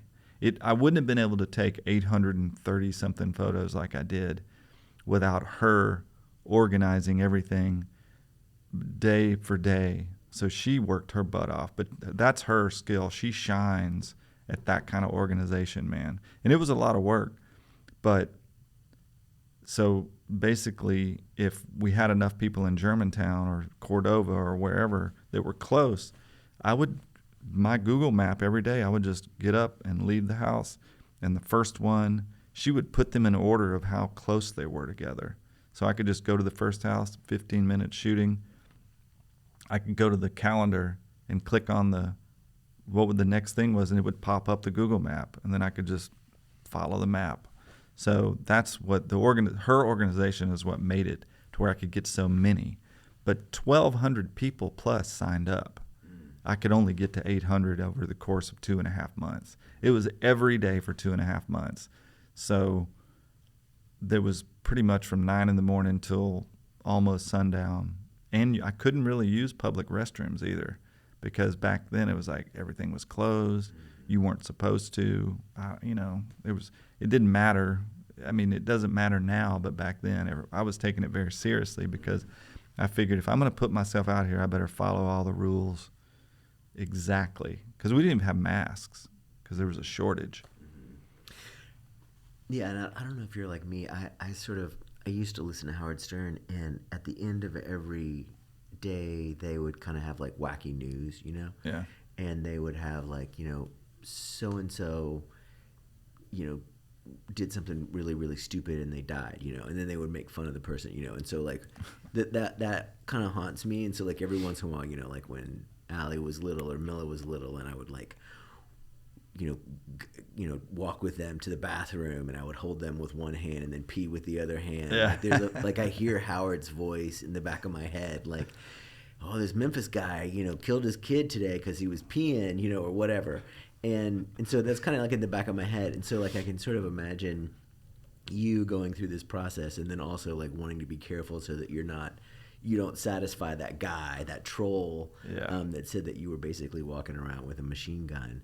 But now, I mean, I think also one of the things that I'm curious about with that project was that it was something that became all-consuming. It was very, very involved. And so what was it, do you think, about that particular project that kept it from being kind of like a miracle, where you were like, oh man, I did it for X amount of time and I knew already that I wanted to distance myself from it? Like, what was it, do you think, about that particular project that held your interest for as long as it did? Well, it was only 2.5 months, and I don't think that's too long, but also they were all human beings. And when you have 1,200 individual people that want your attention, that's kind of personal. So it was almost like I didn't want to let anybody down. It was less about what I wanted at some point, because it was like 15-minute art direction video, film set, whatever you want to call it. It's 15 minutes, and then you have to bust out and go to the next one. And then you got to figure all the problems out for every house. And some had dogs, some had 5 kids, some had one person. And, the sun's out, it might be starting to rain, and you still want to do it if it's raining, because you're there and you're not going to be able to come back. But I think it was all about just people, just not letting people down. I wanted to get to 1,200. We cut it off at 1,200 or so. And I was like, all right, I'm going to try to get these 1,200 because they're expecting it. They want it. They're going to feel left out, let down. And there were people afterwards, years later, and they were like, we were on your list, but you didn't. I know, it's horrible. And I'm like, I feel that. It really still stings that I didn't get 400 and something people that were on the list. That's so interesting. I mean, part of it, I think, is that thing that we've talked about a bunch with you, is the problem solving and the pleasure and the joy in your in pulling up to a place and being like, oh my God, all their windows are so tiny, or how am I going to get the lights in here, and how am I going to set this up? And there's like every single place is a totally different game and there were chess. some similarities. The worst were when people were like, well, we thought we'd get our picture in this big bay window we have, but my method was I took 3 locations. Every house I'd shoot 3 different locations. I would say, what do you guys want? First, I want to do what you want. And if they said, well, we don't care, then I'd start doing what I wanted. But most people wanted one pretty picture of them, like in the glass door, or something like that. So I would do that one quickly, and then I'd say, do you have a downstairs bathroom? Because the downstairs bathroom always had a tiny window. Mm-hmm. And everything else was big. So then the next one I would do, it had to be partly systematic to get it done in 15 minutes. So I'd go to I'd make them all cram in the little window. It's like if you make 4 people try to cram their faces in a small window, it's way more interesting than the front door, And then it would be, do you have any other weird places or whatever? And I'd look at the house and if they had a basement with a little basement window or something like that. Or, if they had sometimes a little bitty window, and then I could just get real close and they could be in their living room. I don't know. It became, after 800, they were all very repetitive. It would really be more interesting, like if they had 3 dogs that were going crazy, and then you just had to tell everybody, ignore the dogs and keep looking at me, and I'll irritate the dogs. You just let them go nuts. And so there's pictures of dogs looking like they are going to rip my head off through a window, just like nothing but teeth. Anyway, there's plenty. It was wonderful. I loved it. And I just got exhausted. And then by the time June came around, it was hot. And I'm driving around with no air conditioning all day. I passed out once, like blacked out. I had to pull over real quick. And then I went home, took a nap.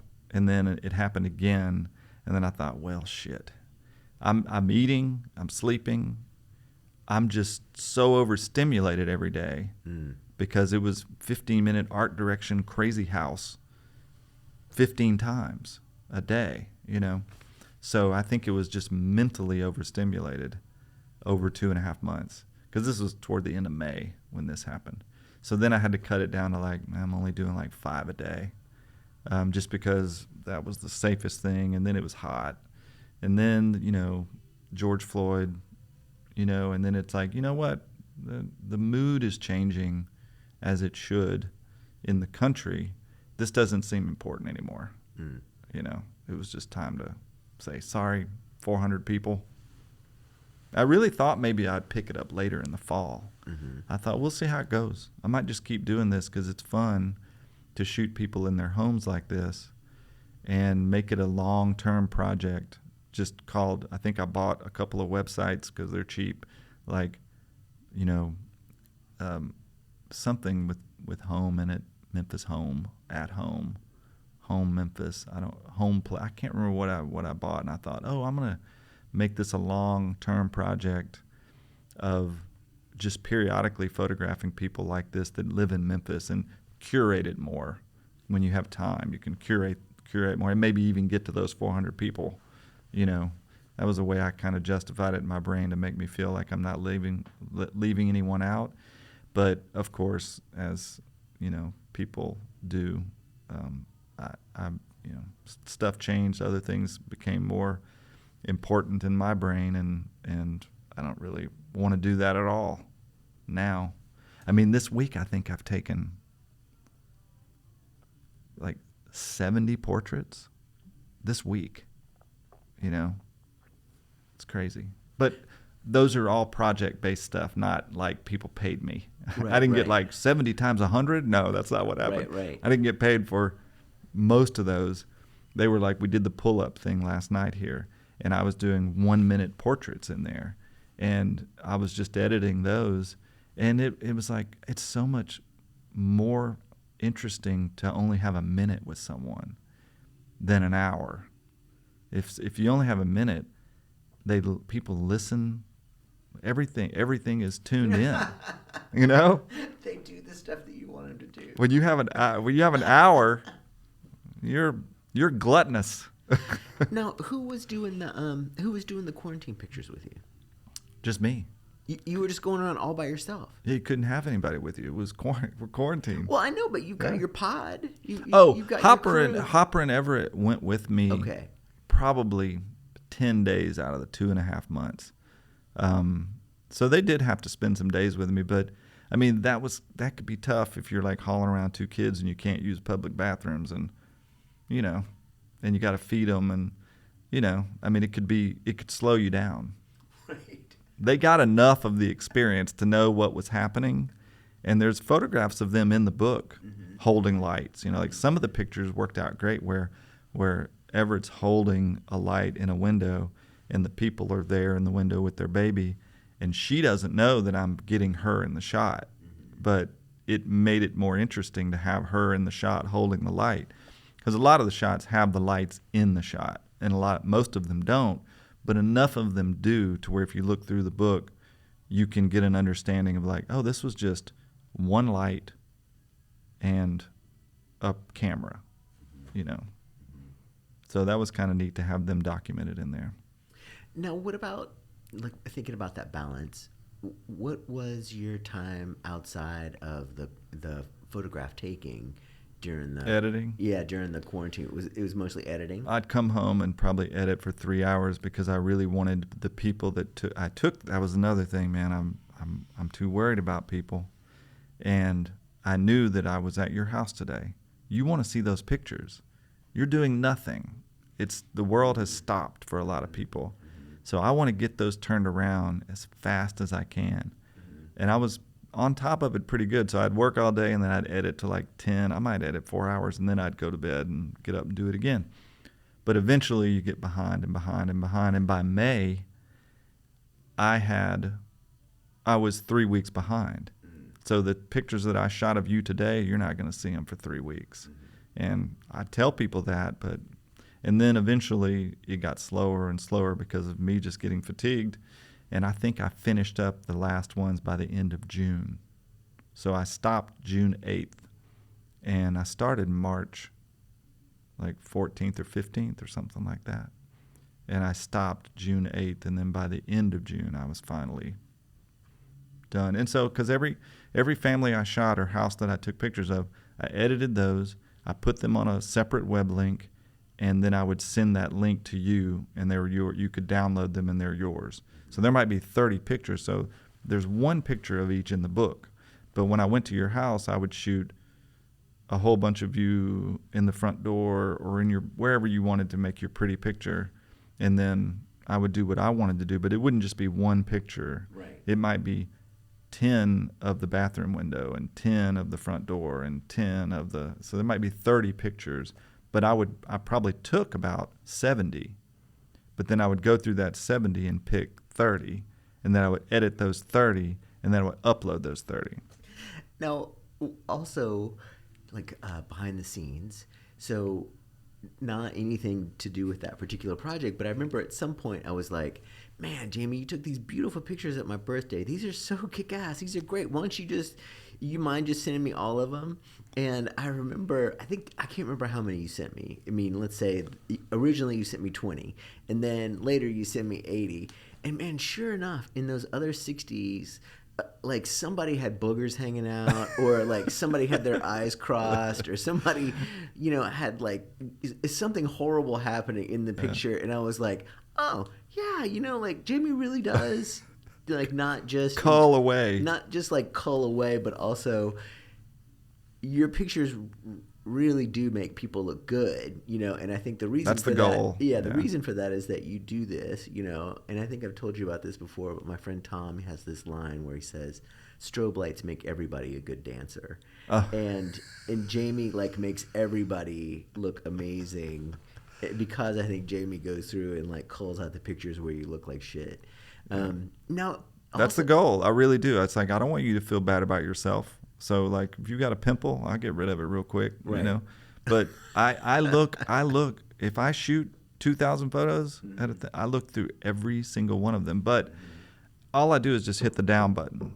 I know what's good and what's bad. I don't have to like stop on something. You know, I'm just like, and then I have a shortcut to put a tab next to it. So it's just like click, click, click, tab, click, click, click, click, click, tab. So that's easy. That's the easy part. And then all the tabs get lined up and then thrown in Lightroom. And then it's really not that bad unless you shoot 5 or 6 things a week, and then it can get complicated. But it's pretty quick. Now I'm curious. I mean, I think everybody who came to see that show or everybody who's looked through that book pulls their own set of conclusions from this very large adventure that you went on. But I'm curious for you, like when you've had several things that have come from it, the show, the book, and then also in the process of doing the project. And so I'm curious, what were some things that you were noticing in the moment while you were doing the project? Were there things that you were able to sort of reason or cull from that experience? I think, you know, getting better at working on the fly, because when you do that many, I think I also realized like that's the way I mean, when I say like, oh man, a minute photo shoot, you can get some amazing stuff if you really only have a minute. And that's not needed too often, but it really is. I don't know. I feel like I work that way a lot because I don't want to take up people's time either. It all comes down to being thoughtful to other people. I don't want you to feel bad about yourself. I want you to feel you look good. I don't want to waste your time. It's all these things, and maybe it's a Southern thing, but I also think it's just me. I can't help it. That's who I am. I'm definitely not a narcissist. I'm not, you know, everybody has an ego, but I think everybody's ego is on a spectrum, just like everything is. So I don't get my feelings. I get my feelings. Oh man, I'm going off the rails here. But it's fine. Go off the rails. What did I learn from it was like, oh yeah, I know how to work with, you know, I know how to get it down to a real simple kit, if you want to call it, to be like 2 lenses and 1 light, and I can do a lot with that. So I got really good. It's like practice and rehearsal. You know, like if you rehearse something over and over and over, you're not going to have to think about it. So then when you go do something for real under pressure, it's a little easier. Like, you know, if let's say a superstar celebrity walks in here, Taylor Swift walks in, and they're like, you got a minute to take her picture. It's like, okay, I can probably handle it. Because if I've got my gear with me, then it's like, you need that? We can do it in a minute. That's all I do, you know? Whereas a lot of people need like time to set things too much, and then the moment's gone, or, you know, stuff like that. So other than that, I mean, people were pretty simple. It's just, you know, everybody wants to be seen. You know, this was a project where people could be seen. You know, they get their picture made. They feel like they're part of something. We all felt like we were part of something that, you know, could be something, I guess. You know, they're in a book now, so I guess it was something. But except for the people that didn't. Except for those 400 people, Jamie. Yeah. But it's really just, it was like honing a skill. Now, what were some things that you noticed about those interactions? Because, I mean, I think they all wanted me to be there, so it was all positive. Right. And it was all positive because they asked me. It wasn't like showing up at somebody's house. No, but some people were like, oh, my husband's not home, and he was supposed to be here, and they felt bad. Right. But no, it was all positive. There was really nothing. I guess the things that pop into my head were like people that signed up, and then, it might take a month for me to get to them. And in that time, they had separated with their significant other. There were a few divorces. There were people that were, they were like, well, things aren't going so great, but we still want to document this because this is where we are. Like a woman with her 2 kids, and they had to move, and they were moved into, maybe he moved out or they moved into another house, and it's like she's trying to make it all normal because their dad's not there. So it wasn't like they were excited, for me to be there. They were, but it was overshadowed by the other stuff in their life, things like that.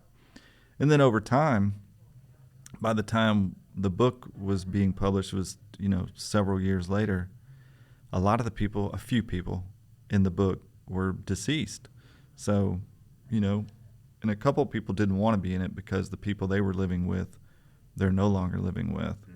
And, one had a restraining order, and, just life. Out of 800 and something people, statistically, there's going to be some issues. But for the most part, it was all very positive, and it was good and nothing bad. And hell, the only thing I'd really like to do now with it is I need to send a copy. The Bitter Southerner published a story at the time it was happening that Jesse Davis wrote. And I thought that's pretty cool. Maybe when the book's done, they'll be interested in talking about that. But they weren't, or it was just hard to communicate with them. I don't really know. I think I might have sent an email that I had, but it's possible that person didn't even work there anymore, the way the world moves. But it would be cool to send a book to them and see if they're interested in republishing it with words, to get somebody to write stuff that would go with it and have them just kind of do it, because that'd be nice. Well, for me, when I think about that project, to me, one of the things that was really interesting about it was that it was a thing where it lived on the internet in that moment. And I remember seeing it, from a distance. And then I remember seeing the variety of people. I mean, even though the internet kind of gives us a glimpse of like how people are spending this time in quarantine, because by then it was, everybody was on everything. And so it wasn't like there was a different kind of filter, but there was something about seeing you taking those pictures that for me was really motivating. You could tell that this was something that you were really passionate about and really interested in, and also that it was you were very busy with it, Yeah. And then, like, again, like where a lot of us are kind of sitting around and we're like, well, let's sit on the porch today, and, or like, Katrina got a tent and put it, or Camping. got her tent and Yeah. put it in the backyard, Yeah. To maintain sanity, so that, because we were all in the house at the same time. And so, like we all kind of had these things that we were doing to think about how to deal with this. But like one of the things too, like those things we see boop, boop, boop, day by day. But then when we are confronted, or when we get to experience the big show, like I remember going through that show, one of the things I was really struck with was, it was a diverse group of people in terms of their homes, there was a big midtown concentration. And there was something really great about that, in the same way that, your photographs before that were this kind of cross-section of looking at the city and looking at these different people, but also thinking about the like those points of commonality where everybody was sort of dealing with it obviously really differently. Like I think there was an image of Justin Playing saxophone.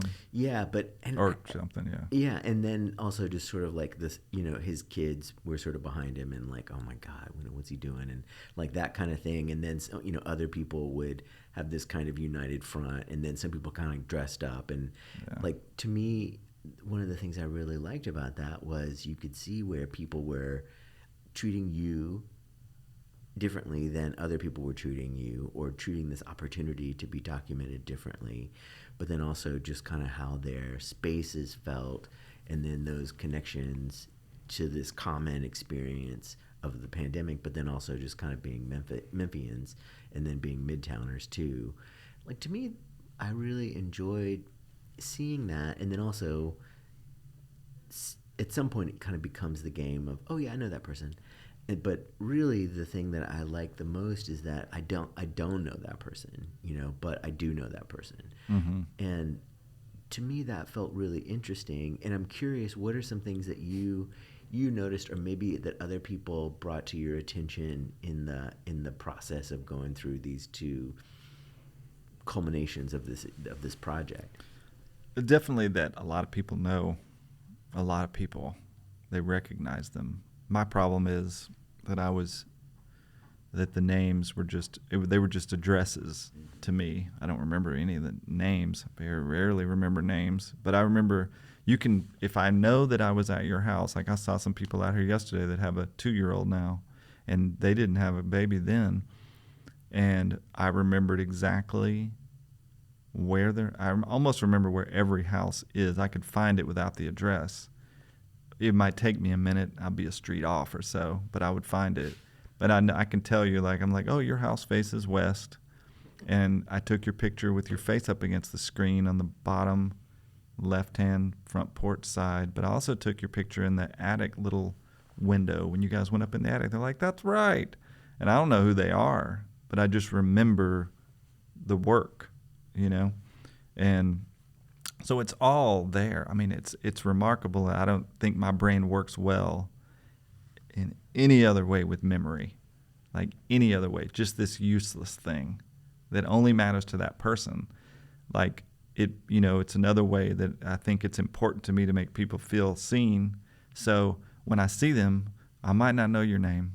I might not know what you do or most of what we talked about, but I can tell you which way your house faces and where you were when I took your picture, and you're going to be like, oh yeah, you did remember, And so like it's like all of them are like that. So that's kind of neat to have that narrative in my head when I see people, and I can't always place the house with the face, but if I can talk for a minute and go, where were you? What part of town?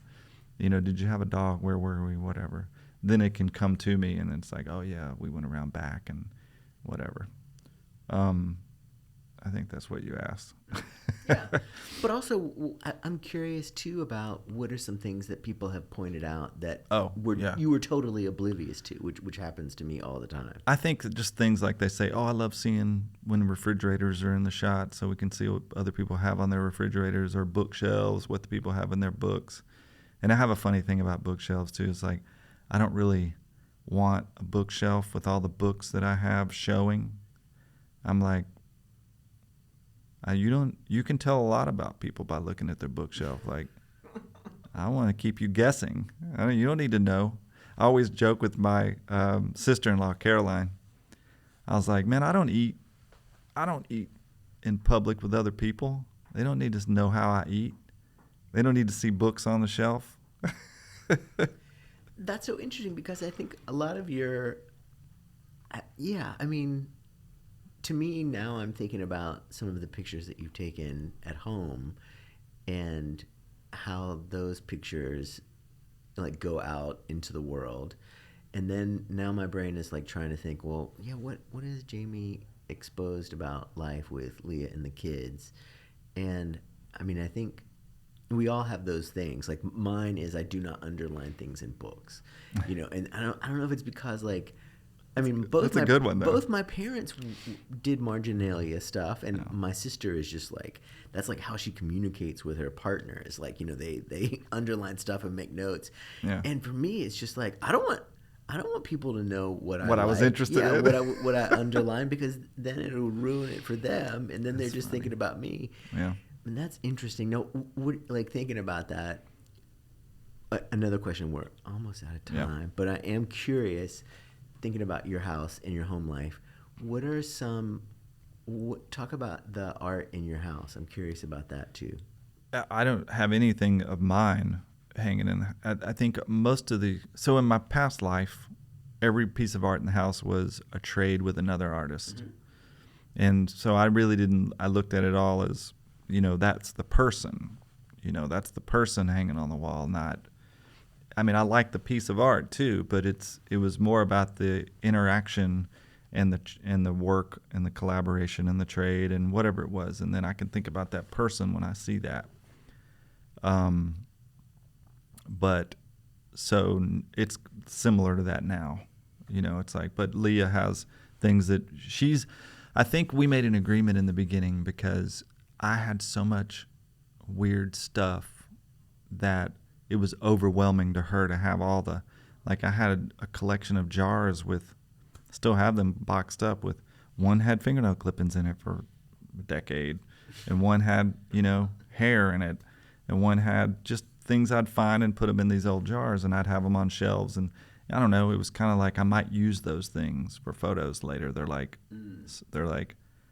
inventory, and so we agreed that it's like, oh, we can have the house can be kind of normal, like the living space can be kind of normal, although over the course of 13 years or 10 years, whatever, 12 years, it's become more cluttered with just shit, that's like everywhere, and you don't think about it because you see it every day. So I don't know what other people think when they come in, because we have a lot of windows and radiators. There's not a lot of space to hang art. So there's stuff all over the mantle. There's stuff all over the stairs. There's stuff all over the table. There's just stuff everywhere.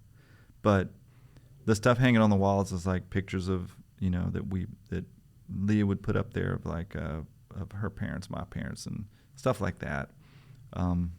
It's hard. I don't even think about it. Oh, we do have some paintings that Maggie made of our kids that are hanging in the house.